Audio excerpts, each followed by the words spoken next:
What's going on, Giants fans? I want to break down the next New York Football Giants draft prospect, and that is Maryland cornerback Deonte Banks.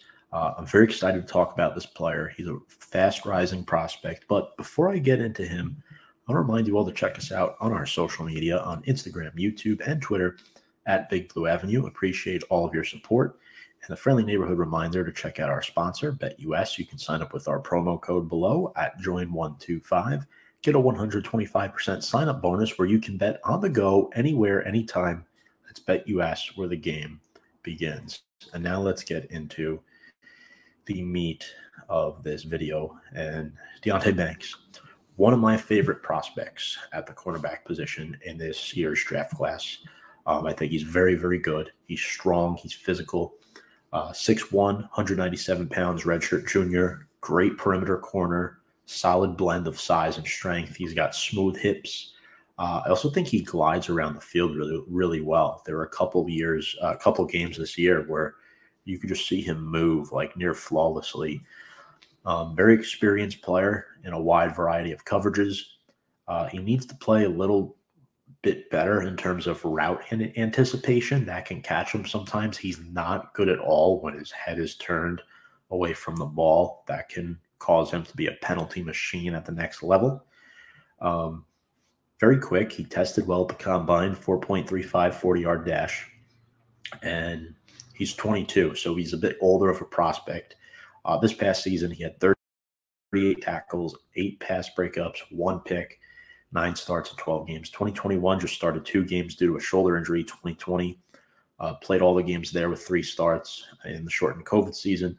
And then 2019 started 9 games as a true freshman. So he is experienced. And I think this is a guy that could fit Wink Martindale's system, press man scheme, physical against the wide receiver, bigger corner.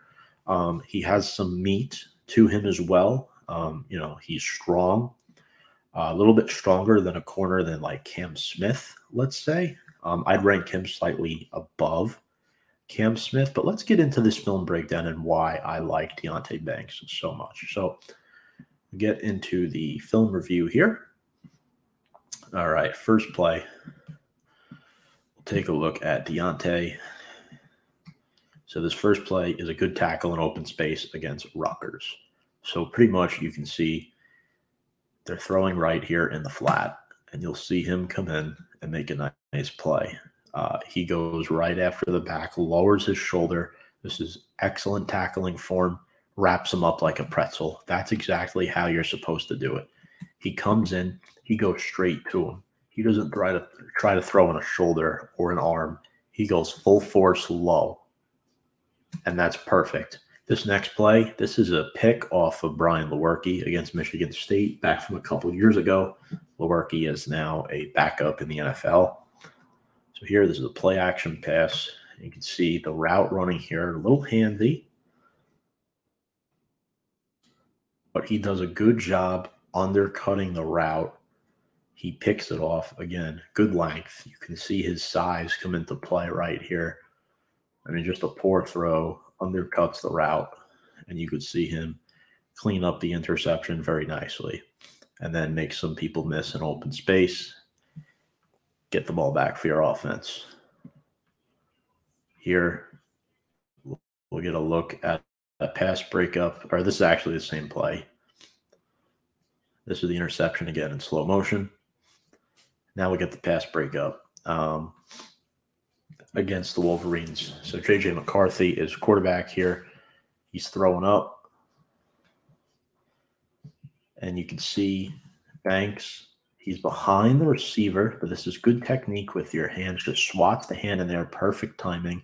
He doesn't panic that he's behind on the play. Sometimes a lot of corners will panic, and that's where the penalties come. It's much harder to defend when the play extends this long. Credit to McCarthy's mobility and the Wolverines' offensive line, but great textbook coverage there by Deonte Banks. Next up, this is a sideline pick against Indiana. We'll see him here lined up, top part of the screen. The ball gets heaved up. Look at his positioning. He's running with his receiver the whole way, boxes him out, and does a good job making the catch, hanging on for the pick. I believe we'll get another look at this here, if I'm not mistaken. Yep, look at him running in stride. And then the head turn, right? Once he sees the receiver start to speed up, head turn. Keeps his hands in check. Beautiful body movement. His hips are in place. Nicely done. This last play is a pick off of C.J. Stroud. I absolutely love this play. You can see Stroud is under duress right here. This is a very poor decision. I'm not as high on C.J. Stroud as most are in this year's NFL draft, although I do think he'll be the number 2 overall pick. You can see here he just hoists this ball up, and Deonte not even going for the pick on this play. He's going for a pass breakup. This is thrown into traffic. There's 3 Terps around the receiver. The ball gets juggled up in the air. Banks cleans it up for the pick after they play hot potato with it. Here's the terrible duck thrown up. I mean, just watch him go for the deflection here. It's a really good wide receiver.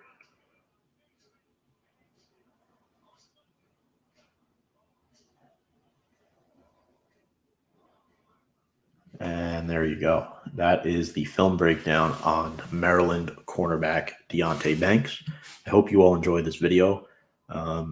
I think he's a legit possibility for the Giants at 25. My question is, will he get there? I'm not so certain, but I sure hope he does. Folks, friendly neighborhood reminder to check us out on all of our social media platforms on Instagram, Twitter, and YouTube at Big Blue Avenue. What do you think? Comment in the comments section below. Hit the like button. Give us a thumbs up. Ring the bell for notifications. Do you think Deonte Banks could possibly be a Giant come draft night? I think it's surely a possibility. I think he's one of the top 5 players that could fall into this number 25 selection, but we'll see if he falls that far. Without further ado, let's go Big Blue.